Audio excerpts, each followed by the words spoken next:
Tonight on DC News Now, a Maryland student robbed at gunpoint waiting for the school bus. Making sure that somebody's out here at the bus stop with him. The calls from parents as police search for suspects. It's getting nice just in time for the weekend as this storm system pulls away from the DMV. We'll let you know if sunny skies will last through Sunday. Plus, reaction from a Montgomery County neighborhood after a woman was killed. What we're learning tonight. Then, creating new beginnings. Why a taco shop found a new home in Western Maryland. And bringing art to life. And the festival has become one of the neighborhood's most beloved events. A sneak peek at Noma's Color Festival. You're watching the station covering all of the DMV. This is DC News Now. And thank you for joining us for DC News Now at 5. I'm Mark Hall. And I'm Annalisa Gale. Well, developing this afternoon, shots fired over a pair of shoes. Parents in southern Prince George's County now shaken up. Students are home from school now as police there are searching for suspects who robbed students at gunpoint at a bus stop in Accokeek this morning. Officers say the suspect fired a shot into the air before they took off. Yeah, DC News Now, Randy Bass joining us live from the scene. She's hearing reaction from parents. Randy. Yeah, Annalisa, Mark, good evening. Those parents we talked to are frightened, they tell us, after their students were just trying to go about their normal routines this morning, heading off to school. Video from nearby neighbors showing the moment those students took off running. Police say armed suspects pulling up in a blue Hyundai tried to rob them. The suspects firing off a shot into the air, witnesses saying they got away with one pair of high-dollar Lanvin brand sneakers. One parent says her 14-year-old son was at that bus stop wearing the same designer shoes, but got away safely. His instinct kicked in pretty quickly, very shaken up, like heart racing, like he had to jump a fence and all, like it was just a lot. She says her son had saved up for the shoes, some pairs listed online for more than $1,000. You can't even enjoy the fruits of your labor, like you work all summer and stuff like that to get these items and can't keep them. Her son and several other students at that bus stop along Livingston Road in Accokeek were heading to Gwynn Park High School in Brandywine. Prince George's County Public Schools putting out a statement saying in part, the safety of students is of the utmost importance. Fortunately, no students were injured in the incident. PGCPS will continue to work closely with authorities to support the investigation. Students are reminded to always stay aware of their surroundings and, if possible, travel in groups. The mother we spoke to this morning says she'll be changing her morning routine from now on.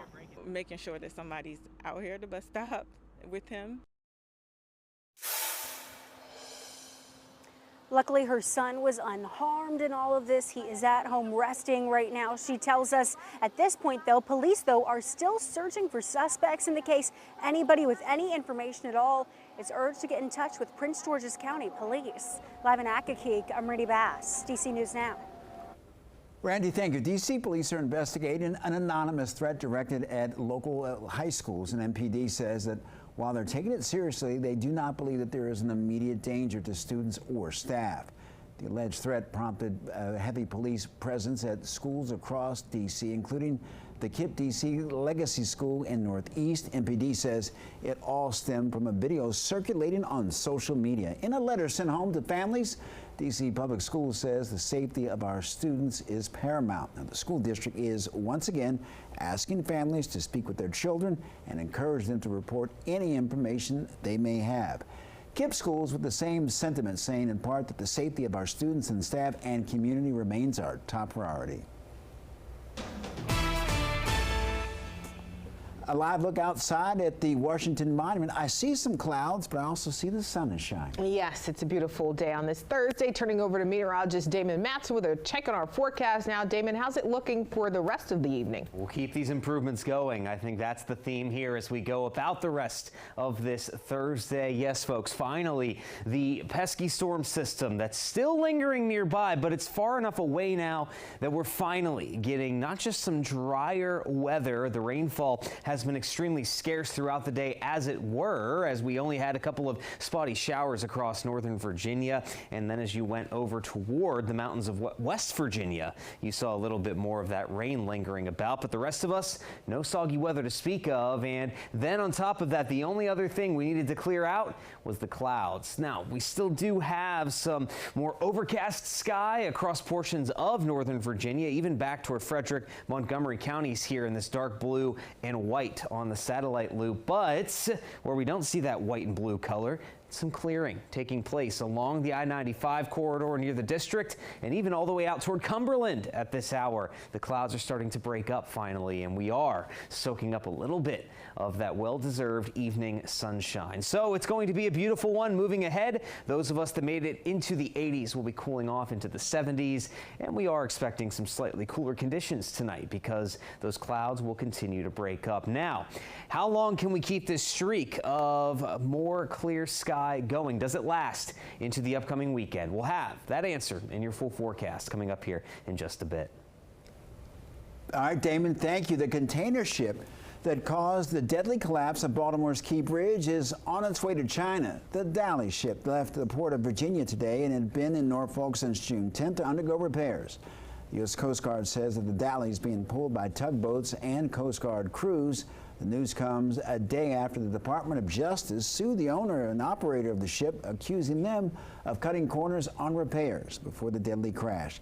6 workers died when the ship struck the bridge in March.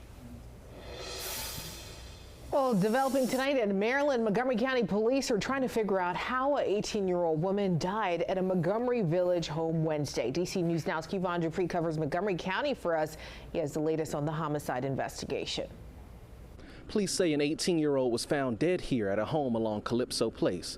Neighbors say this is shocking for what they call a quiet neighborhood. We've lived here for 41 years, and we've never had any incident like this. Neighbors in Flower Hill, heartbroken after learning that an 18-year-old was killed in their neighborhood. I could not imagine losing a family member that young. They say they started to worry when they saw a large presence of emergency personnel so close to their homes. We came back from babysitting our grandchildren, and we saw a police car parked here and a police car parked there. I saw nothing but police vehicles everywhere. So I was a little concerned about what might be going on because I know people who live down there. Neighbors say despite this, they still feel safe. No, I'm not concerned, but the only way things are going to change is if people change. One occurrence in such a long time does not indicate that it's going to be a continued concern. Montgomery County Police say their investigation is ongoing. Reporting in Montgomery Village, I'm Kevon Dupree, DC News Now. Kevon, thank you. And new at 5, one person was injured during an active training at the Scenario Base Training Center in Manassas, Virginia. Prince William County Police say a law enforcement officer shot himself in the leg. He was transported to a nearby hospital for non-life-threatening injuries. It's unclear at this hour what this training was for. Well, the district continues to crack down on illegal marijuana shops. 2 businesses were shut down this week because, according to D.C. government, they were running without a license. The shops are Stoner's D.C. and All American Papers, both on 8th Street in Northeast. And on top of not being licensed, D.C. police say that both stores were selling illegal products, and they are the 3rd and 4th marijuana shops the district has shut down since a new enforcement law took effect in July.